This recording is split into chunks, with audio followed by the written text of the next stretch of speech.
नमस्कार शुभ संध्या मुरपली आपण स्वागत करुछि ओडिसा रे 11 मास परे पुराना स्थान को फेरिला जाजपुर बिरजा हाट। शांति श्रृंखला लगी हाट रे 2 प्लाटून पुलिस फोर्स मुतयन होइछि। 200 रु अधिक चासी और बेपारी आरंभ कले बेपार। बिरजा मंदिर प्रकल्प पई हाट को स्थानांतर करा जायतिला। हाट स्थानांतर करी संत माधव अंचल रे नुआ हाट बसा जायतिला।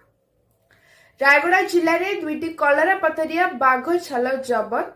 यह घटना जड़े गिरफ अभियुक्त जनक जिमिली पेटा प्रेमनगर अंचल रेडी कौशल्य होता जना पड़ी। कटक वन विभाग विजिलेंस 8 जणिया टीम चढ़ऊ करी गिरफ कर सूचना मिली।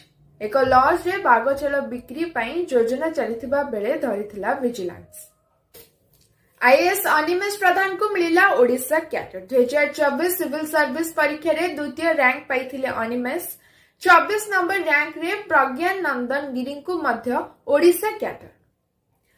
कटक कंदरपुर महिला मृत्यु मामलार बड़ अपडेट। यूपीआई पेमेंट रु अपराधी पाखरे पहुंचला पुलिस। हत्या मामला रे महिला स्वामी समेत 3 जन को गिरफ करिछि पुलिस। कंदरपुर थाना अंचल रु मृतदेह मिलिथिबा घटनार पर्दाफाश। मृतकों स्वामी दियर संपर्कीय दियर को गिरफ करिछि पुलिस। योजनाबद्ध षड्यंत्रर सूचना देइछंती सीपी और कटक डीसीपी।